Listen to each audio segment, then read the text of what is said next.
Hi zombies எல்லாரும் எப்படி இருக்கீங்க? இன்னைக்கு நம்மளோட வீடியோல இத பத்தி பார்க்க போறோம்னா காய்ஜு நம்பர் 8 அப்படின்ற இந்த அவசரமான அனிமே சீரிஸ் உடைய manga chapter 65 to 66 தான் இன்னைக்கு நம்மளோட வீடியோல பார்க்க போறோம். சோ இதுக்கு முன்னாடி நம்மளோட சேனல் அனிமே zombies நீங்க சப்ஸ்கிரைப் பண்ணாம இருக்கீங்கன்னா மறக்காம சப்ஸ்கிரைப் பண்ணிட்டு பக்கத்துல இருக்க பெல் ஐகானை பிரஸ் பண்ணி வச்சுக்கோங்க guys. Welcome to anime zombies. இப்போ இந்த சீரிஸ் ஆரம்பிக்கும் போது என்ன நடக்குதுன்னா ஆல்ரெடி நம்ம ரெனோ வந்து வேர்ல்ட் வைட் ஃபேமஸ் ஆன மாதிரி ஆயிட்டான். இப்போ அவன் வந்து நம்பர் 6 உடைய பவரை யூஸ் பண்றதுனால எல்லாருக்குமே தெரியுது நம்பர் 6 உடைய பவரை யூஸ் பண்ற ஒரே ஒரு ஆளு ரெனோ மட்டும்தான் அப்படின்ட்டு அதை பார்த்துட்டு ஐயோ அவன் அதை பண்ணக்கூடாது, அது ரொம்ப ரிஸ்க் ஆச்சு, நம்பர் 9 அவனையும் தேடி கொள்ளுவானே, அவனையும் தூக்கிட்டு போக நினைப்பானே அப்படின்னு நினைக்கிறான். அப்பதான் ஷினோமி என்ன பண்றா, டே முட்டா, எங்களுக்கு நீ ஏன் எப்பயுமே குறைவே மதிப்பெற்ற, ரெனோ ஒரு சோல்ஜர் தான், மறந்துடாத, அப்புறம் நீ ஒரு விஷயத்த மறந்துட்ட, எல்லாருமே ஸ்ட்ராங் ஆயிட்டு இருக்காங்க, நானும் இப்ப ஸ்ட்ராங் ஆக போறேன், அவங்க கூட கீப் அப் பண்ண போறேன் அப்படின்னு சொல்லிட்டு இந்த பக்கத்துல ஷினோமியாவும் ஒரு நல்ல மோட்டிவேஷனை கொடுத்துட்டாங்க. இதனால நம்ம தலைவர் என்ன பண்றாரு, ரன்னிங் எல்லாம் போய்கிட்டு ரொம்ப பெர்ஃபெக்டா ஒர்க் அவுட் எல்லாம் பண்ணிட்டு இருக்காரு. அவர் நினைப்புலப்பா ரெனோ எவ்வளவு இம்ப்ரூவ் ஆயிட்டான், அவனை எல்லாருமே ரெகக்னைஸ் பண்ற அளவுக்கு அவன் ஆயிட்டான், ஒரு சாதாரணமான ஆளா இருந்துகிட்டு. ஆனா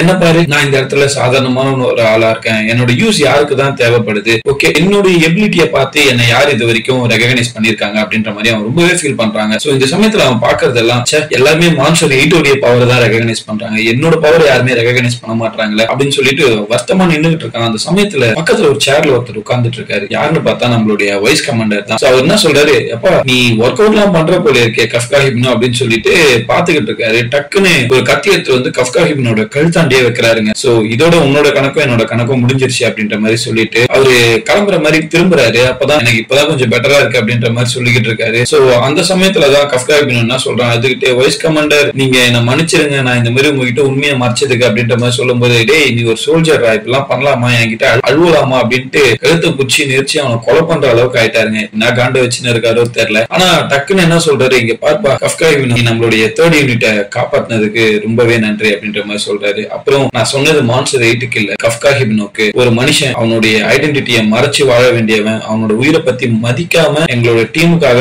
அவனுடைய ஐடென்டிட்டியை காமிச்சால அந்த கஃப்கா ஹிப்னோக்கு தான் நான் இந்த நன்றியை சொல்றேன் அப்படின்ற மாதிரி சொல்றாங்க. அப்புறம் இன்னொரு விஷயத்தையும் சொல்றான், நான் கேள்விப்பட்டேன் உன்னுடைய பாடி வந்து நீ டிரான்ஸ்ஃபார்ம் ஆக ஹியூமனிட்டி விட்டு போய்கிட்டு இருக்கு அப்படின்ற மாதிரி. சோ உன்னால திருப்பி ஹியூமனா டிரான்ஸ்ஃபார்ம் ஆக முடியாத நிலைமை வரலாம் அப்படின்ற மாதிரி எனக்கு தெரியும். சோ நீ என்ன பண்ணு, டிரான்ஸ்ஃபார்ம் ஆகிறத நிறுத்திடு, நான் நம்பர் 9 பாத்துக்கிறேன், அவனை எப்படி போட்டு தரணும்ன்றத நான் முடிவு பண்ணிக்கிறேன், நீ உன்னோட டைம் எடுத்துக்கிட்டு நல்லா ட்ரெயின் பண்ணு அப்படின்ற மாதிரி சொல்லும் போது இவனுக்கு ஒரு மாதிரி ஆயிடுங்க. அந்த இடத்துலயே என்னடா இது இப்படி சொல்றாங்களே அப்படின்ற மாதிரி ரொம்ப ஃபீல் பண்ணி பாத்துக்கிட்டு இருக்கான். அப்புறம் நமக்கு என்னதான் தெரிஞ்சாலும் இந்த வைஸ் கமாண்டர் இருக்காரு, ஆள் பார்க்க ஸ்ட்ரிக்டா இருக்க மாதிரி இருந்தாலும் அவர் தான் எல்லாரோட ரொம்ப நைஸான ஆள் எனக்கு தெரிஞ்சு. ஏன்னா இந்த அளவுக்கு ஒரு மோட்டிவேஷனை கஃப்கா ஹிப்னோக்கு கொடுத்ததே இவர் ஒருத்தர் தான் எனக்கு கேட்டா. டக்குன்னு நம்மளோட தலைவரும் அட்வைஸ் கொடுத்ததுக்கு ரொம்ப நன்றி, நான் எல்லாரோட ஸ்ட்ராங் ஆகணும், நான் என்னுடைய ஓன் எபிலிட்டியில எல்லாருமே ரெகக்னைஸ் பண்ற அளவுக்கு ஆகணும், ஈவன் ரெனோ மினா நீங்க ஷினோமியா எல்லாருமே என்ன ரெகக்னைஸ் பண்ணும், என்னுடைய ஓன் எபிலிட்டியில நான் இப்படியே இருந்தேன்னா என்னோட எபிலிட்டி வச்சு என்னால யாருமே ப்ரொடெக்ட் பண்ண முடியாது அப்படின்ற மாதிரி சொல்லி அழுதுகிட்டு இருக்கான். அது மட்டும் இல்லங்க, நம்மளுடைய கஃப்கா ஹிப்னோக்கு தோன்றதெல்லாம் நான் என்ன மட்டும் இல்ல என்னுடைய ஃப்ரெண்ட்ஸையும் அழவிடக்கூடாதுன்னு நினைக்கிறேன். சோ அவங்க யாருமே நான் அழவிடக்கூடாது, நான் அதுக்காக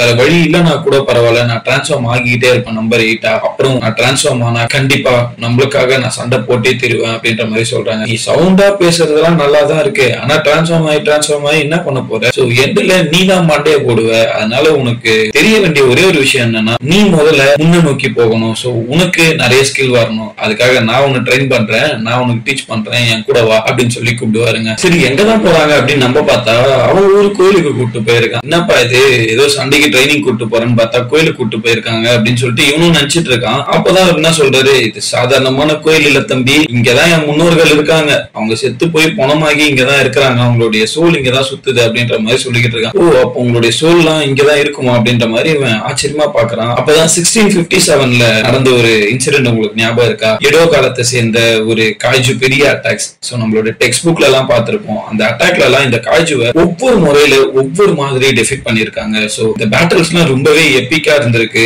அந்த காலத்துல இப்ப இருக்கிற மாதிரியான சேம் மெத்தட்ல அவங்க சண்டை போடல, அந்த காலத்துல அவங்க சண்டை போட்டதும் சப்ஜுகேஷன் பண்ணதும் ரொம்பவே வித்தியாசமான மெத்தட்ல. சோ அந்த மெத்தட்ல நிறைய பேர் உயிரை இழந்திருக்காங்க. சோ அந்த மாதிரியான ஆட்கள் எல்லாம் இங்கதான் இருக்காங்க, நான் இந்த மாதிரி இடத்துல தான் ட்ரெயின் பண்ணேன், அவங்களோட சோல் இங்கதான் இருக்கும், சோ அதனால அவங்க நமக்கு இன்னும் நல்ல ஒரு பலத்தையும் கொடுப்பாங்க, அதனால நான் உனக்கு இங்க சொல்லி தரேன் அப்படின்ற மாதிரி அவருடைய ஒரு நம்பிக்கையும் சொல்றாரு. ஓகே இப்போ எனக்கு நீங்க எப்படி சண்டை போட போறீங்கன்னு கத்து தர போறீங்களா அப்படின்ற மாதிரி அவனும் ரெடியா நிக்கிறான். அப்பதான் வைஸ் கமாண்டர் என்ன சொல்றாருன்னா, பாரு நீ எப்படி கத்துக்க போற அப்படின்றது தெரியுமா, எந்த ஒரு சூட்டும் கிடையாது, எந்த ஒரு டிரான்ஸ்ஃபார்மேஷனும் கிடையாது, நீ உன்னுடைய பியூர் பிசிக்கல் ஸ்ட்ரென்த்ல என் கூட சண்டை போட போற, சோ நீ இப்ப முதல்ல என் கூட சண்டை போடு, எவ்வளவு குரோவா இருக்குன்றத நான் பாக்குறேன் அப்படின்ற மாதிரி சொல்றாரு. சோ உங்ககிட்ட நான் சண்டை போட போறேன்றதுனால எதையும் ஹோல் பேக் பண்ண போறது இல்ல. சோ நான் அப்படியே ஃபுல் பவரோட சண்டை போட போறேன் அப்படின்னு சொல்லிட்டு நம்ம தலைவர் ஃபுல் பவரையும் காமிச்சு பஞ்செல்லாம் கொடுக்க ட்ரை பண்றாரு. ஆனா அது நம்ம தலைவர் வைஸ் கமாண்டருக்கு ஒண்ணுமே ரியாக்ஷன் கூட வரல. என்னடா இது ஒரு சைல்ட்ஸ் பிளே மாதிரி இருக்கு, இதெல்லாம் எனக்கு ஒரு மேட்சே கிடையாது, வைஸ் கமாண்டர் என்ன மேட்ச் என்ன கேம்னே தெரியலையே, இதெல்லாம் ஒரு மேட்ச் ஆடா அப்படின்ற மாதிரி ரொம்ப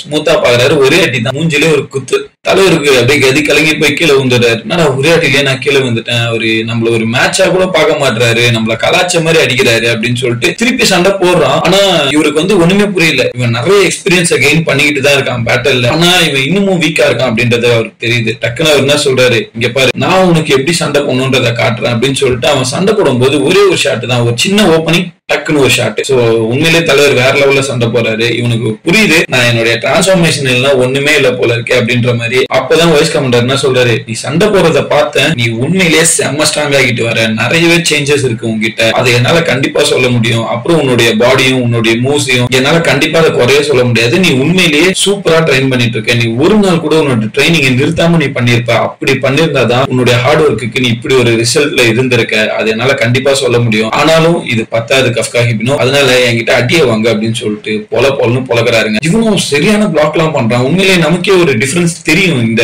சாப்டரை படிக்கும் போது. இவ்வளவு நேரம் நம்ம தலைவர் கிறுக்கு மாதிரி பண்ணிக்கின்னு இருப்பாரு, ஆனா இப்போ அவருடைய ஒவ்வொரு மூவ்லயும் ஏதோ ஒரு ஃபயர் தெரிஞ்சுக்கிட்டே இருக்கும். அது மாதிரிதான் இந்த டிசைனுமே சூப்பரா பண்ணிருப்பாங்க. இவருக்கு தோந்து நம்பர் 8 உடைய ஸ்ட்ரென்த் ரீஜெனரேஷன் பவர் இல்லைன்னா நம்ம ஒண்ணுமே இல்ல போல இருக்கு, அது இல்லாம சண்டை போறதுனால நமக்கு ஒண்ணுமே புரிய மாட்டேங்குது அப்படின்ற மாதிரி ரொம்பவே ஃபீலிங்காவும் யோசிக்கிறாரு. இதேதான் நம்மளுடைய தலைவரும் சொல்றாரு, நீ அதோடைய பவர்ஸை ரொம்பவே டிபெண்ட் பண்ணிருக்க, அது இல்லாம நீ எப்படி மூவ் பண்ணும் அப்படின்றத பாரு அப்படின்ற மாதிரியும் சொல்லிட்டு இருக்காங்க. டக்குன்னு வைஸ் கமாண்டர் ஒரு மூவ் பண்றாருங்க. இவனுக்கு ஒண்ணுமே புரியல, இது அந்த மூவ்ல அப்படின்னு சொல்லிட்டு ஆச்சரியமா பாக்குறான். ஒரே அடிதான், அந்த அடியில இவனுக்கு கதி கலங்கிடுது. அடிக்கும் போது அவனுக்கு ஞாபகம் வருது எல்லாமே ஷினோமியோட அப்பா தான். அப்பா இது சீஃப் உடைய அட்டாக் ஆச்சு, இந்த மாதிரியான அட்டாக் எப்படி அவரு இந்த மாதிரி இடத்துல அவர் போடுறாரு அப்படின்னு அவனுக்கு சுத்தமா புரியவே மாட்டேங்குது. சோ அப்பதான் சொல்றான், இந்த மெத்தட் வந்து ஐசோ ஷினோமியோட ஒரு சூப்பரான மூவ். சோ இந்த மூவை நான் ஆல்ரெடி காப்பி பண்ணி இதை நான் நிறைய டைம் யூஸ் பண்ணிருக்கேன். சோ நான் உனக்கு இப்போ அவருடைய மூவ்ஸை தான் மேக்ஸிமம் சொல்லி தர போறேன் அப்படின்ற மாதிரி சொல்லிக்கிட்டு இருக்காருங்க. சோ நீ இந்த மூவை யூஸ் பண்ணணும் அப்படின்னா உன்னுடைய பாடியில நிறைய ஸ்ட்ரென்த்தும் தேவைப்படும். அது மாதிரி நீ எப்பயுமே டிரான்ஸ்ஃபார்ம் ஆகாம இருக்க முடியும் அப்படின்னு சொல்ல முடியாது. கண்டிப்பா உனக்கு டிரான்ஸ்ஃபார்மேஷன் தேவை. அப்படி டிரான்ஸ்ஃபார்மேஷன் இருக்கு, தேவையா இருக்கு அப்படின்ற பட்சத்துல உன்னுடைய ஃபுல் பொட்டன்ஷியலுமே நமக்கு தேவைப்படும். அதனால நீ இந்த ட்ரைனிங் எல்லாம் கம்பல்சரி எடுத்தாகணும். அப்புறம் மான்ஸ்டர் 9 நம்மளால இந்த மாதிரி ட்ரைனிங் எல்லாம் கண்டிப்பா ஸ்டாப் பண்ணவே முடியாது அப்படின்ற மாதிரி சொல்றாங்க. சோ நீ இந்த ஃபியூச்சருக்காக சண்டை போட போற, நம்ம எல்லாருமே சர்வை பண்ணணும் அப்படின்ற மாதிரியும் சொல்றாருங்க. நீ இப்படிலாம் சண்டை போட்டு நல்ல ட்ரைனிங் எடுத்துட்டு அதுக்கப்புறம் வா என்னுடைய ஸ்பாட்டை, அப்புறம் நீ இருக்கிறவன் அப்படின்ற மாதிரி இந்த ஸ்பாட்டை நீ எடுத்துக்கோ, அதுவும் உன்னுடைய ஓன் பவரால, நம்பர் 8 பவர் இல்லாம அப்படின்ற மாதிரி செம வீரவசனம் எல்லாம் பேசுறாரு. இதை பார்க்கும்போது கஃப்கா ஹிப்னோக்கு ஆனந்த கண்ணீரே வருதுங்க. உடனே அதை பார்த்த உடனே வாய்ஸ் கமாண்டர் செம கடுப்பாரு. அட்டிங்க என்னடா பேசிட்டு இருக்க, என்னுடைய ஸ்பாட்டை நீ எடுப்ப அப்படின்னு நான் சும்மா சொல்றேன், நீ எஸ் செம கான்பிடென்டா சொல்ற, அவனை உன்னெல்லாம் அந்த இடத்துக்கிட்டே விட மாட்டேன், உனக்குலாம் தலையில வச்சு படுக்க வச்சிருவேன் அப்படின்ற மாதிரி சொல்றாரு. இருந்தாலும் சொல்றேன் சீக்கிரமா போய் தூங்கு, எவ்வளவுக்கு எவ்வளவு ட்ரைனிங் எடுக்கிறியோ அவ்வளவுக்கு எவ்வளவு தூங்கவும் செய்யணும் அப்படின்ற மாதிரி சொல்லிட்டு இவரும் அங்க இருந்து கிளம்பிடுறாருங்க. டக்குன்னு நம்மளுடைய தலைவரும் எனக்கு நிறையவே ஸ்ட்ரென்த் தேவை, அதுவும் என்னுடைய ஸ்ட்ரென்த் தேவை, சோ நான் கண்டிப்பா நம்பர் 8 டிரான்ஸ்ஃபார்ம் ஆகாமே நிறைய ஸ்கில்ஸை வளர்த்த ஆகணும், சோ அதனால என்னுடைய லெவலை நானே இன்க்ரீஸ் பண்ணி ஆகணும் அப்படின்ற மாதிரி இவர் ஃபீல் பண்ணிக்கிட்டு அந்த டெம்பிளை விட்டு இப்படி வெளியே வராரு. வெளியே வரும்போது உண்மையிலேயே அவர் ஒரு விஷயத்த ஃபீல் பண்றாருங்க. என்னன்னா அங்க இருக்க சோல்ஸ் அவங்க இவருக்கு ஹெல்ப் பண்ற மாதிரியோ இவரு ஒரு மாதிரி ஃபீல் பண்றாரு. அங்க ஏதோ ஒண்ணு இருக்கு அப்படின்றத ஒரு ஸ்பாட் பண்ற மாதிரி. சோ அப்பதான் அங்க ஒரு சாமுராய் மாதிரி யாரோ நிக்கிற மாதிரி ஒரு ஃபீல் பண்றாரு. அப்பதான் யார் அது அப்படின்ற மாதிரி கேக்குறாரு. டக்குன்னு அங்க வாய்ஸ் கமாண்டர் கஃப்கா ஹிப்னோ அப்படின்னு கூப்பிட்டாரு. நீ எதை பார்த்து அப்படி ஸ்டார் பண்ணி பாக்குற அப்படின்னும் போது இவனுக்கு ஒண்ணுமே புரியல. என்னடா நம்ம கண்ணுக்கு மட்டும் ஏதோ ஒண்ணு தெரியுது, என்ன அது அப்படின்னு சொல்லிட்டு ஒரு மாதிரி விசித்திரமா பாக்குறாரு. இது என்னன்னு தெரியல, ஒருவேளை நம்ம தலைவரால கோஸ்ட் எல்லாம் பார்க்க முடியுமா அப்படின்றது தெரியல. ஆனா இந்த சீன் உண்மையிலேயே எனக்கு செம்ம ட்ரிப்பியா இருந்தது. இது அனிமேல மட்டும் வந்திருந்ததுன்னா உண்மையிலேயே வேற லெவல்ல கண்டிப்பா காட்டணும். பேக்ரவுண்ட் மியூசிக் எல்லாம் போட்டு இதை பங்கமா காட்ட வேண்டிய ஒரு சீன். ஏன்னா மாங்காலே இது ஒரு மாதிரி தெரிக்க விட்டுருக்கு, அனிமேல இதை தெரிக்க விடணும் அவங்க. சோ கைஸ் உங்களுக்கும் இந்த சீரிஸ் ரொம்ப பிடிச்சிருக்கும்னு நினைக்கிறேன். நான் இந்த சீரிஸை உங்களுக்காக ஃபுல்லாவே கண்டினியூ பண்ணுவேன், முடிகிற வரைக்கும் கண்டினியூ பண்ணி கொடுப்பேன். அதனால நீங்களும் நம்ம சேனலுக்கு சப்போர்ட் பண்ணி உங்களுடைய வரவேற்பை தெரிவிங்க. நாங்களும் விடாம சேனலுக்கு நிறைய வீடியோஸ் போட்டுக்கிட்டே இருப்போம், உங்களையும் என்டர்டெயினா வச்சுக்கிட்டே இருப்போம். So see you soon guys, bye bye.